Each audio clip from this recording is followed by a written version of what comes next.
In the 30 years since I founded the organization, there has been a sea change in achieving visibility and progress towards social justice and equality for the LGBTQ community. Our work has moved many minds and hearts to be kinder and more open. However, we cannot rest on our laurels, as today's times finds LGBT people and families under attack legislatively and in our communities. Our work is so vital because LGBT people continue to face harassment, bullying, violence, and discrimination in their daily lives. We will not stop until every LGBT person and family have safe spaces to live, learn, work, play, and pray, and that is everywhere. I've known David for nearly 15 years, and in that time, I have seen him grow the LGBT Network into what it is today, a thriving organization that not only serves the LGBT community, but is also making our community safer so that LGBT people can be out and free. We owe this to David's vision and his leadership.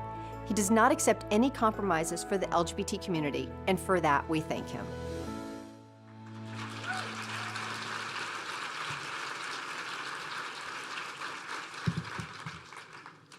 Congratulations to all of our incredibly deserving finalists. You have our admiration and our gratitude. And now, the winner of the 2024 Sir Tilman Ballin Leadership Excellence Award is David Kilmnick, founder and president, New York LGBT Network.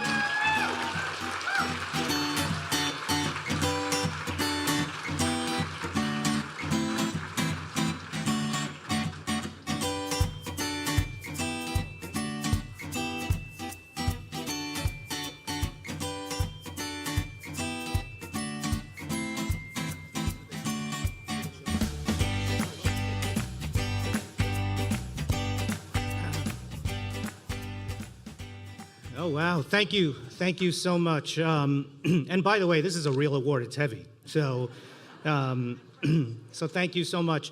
Thank you to Ken and his team. Appreciate it. Thank you to all of our sponsors. Thank you to all the nonprofit organizations that are here tonight doing the work that you do. It is so, so important. I don't have prepared remarks. That could be dangerous, but I'll be quick. So over 30 years ago, I was a student at Stony Brook University studying for my master's in social work.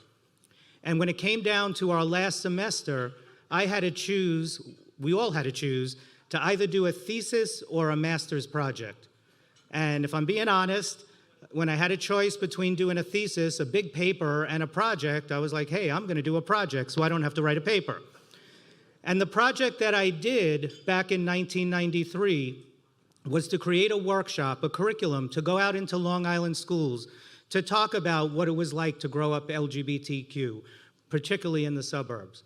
I got into 7 different schools, and when I say got into, sounds like it was a secretive mission and on the down low, and it pretty much was back in 1993. But no matter where I conducted this workshop, this 42-minute workshop, whether it was on the east end of Long Island or the western end in Nassau County or somewhere in between, at the end of that 42 minutes, there would always be some students that would shuffle their papers, they would hit them on the floor, they would wait for everyone to leave. I don't know why I'm getting emotional, but because I told the story 1,000 times. But, and they had the most simple question back then, right? And when they waited for everyone to leave, they came up and they asked me that simple question. And they said, is there any place to go where I could meet other people just like myself? And there wasn't. And so that's when I said we have to start an organization. And that's when I started what was called legally Long Island Gay and Lesbian Youth. We've gone through a transformation over the years, and now we're known as the New York LGBT Network. But in those 30 years, we now have relationships with over 120 Long Island school districts. We provide services all across Long Island and Queens now. We have community centers. We built affordable housing for LGBT seniors in Bayshore. And we've grown because of that support. And here we are 30 years later, and that need is still just as great, right? And so everything that I know I have learned, and we have a great team that really does all this work, and they deserve the credit for it, and our board. I think the lessons that I have learned over the 30 years could certainly be applied to today's times, right? It is a difficult time out there. We heard the Holocaust Tolerance and Memorial Center come on up. Anti-Semitism is on the rise, right? And we need to do our best to be able to critically think. We need to do our best to build relationships with everyone, whether they agree with us or they don't agree with us, right? We need to learn to have conversations. That's how we were able to build the LGBT network on Long Island, to be able to get into all of those schools, to be able to have so many of the corporate sponsors that now support us to do the work that we do. We have those conversations. We may not agree on everything.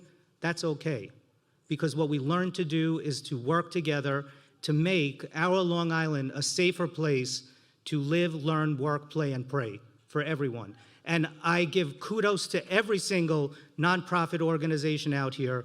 We need to do that work. We need to make sure that in these times, whether it's LGBTQ, people with all different abilities, Jewish folks, Muslim folks, that we're doing our best to make Long Island the place where they all feel safe. They can go to school, they can go to college, and they can be themselves, they could be out, they could be whoever they are, and we can do that together. Let's be kinder to one another, and thank you so much.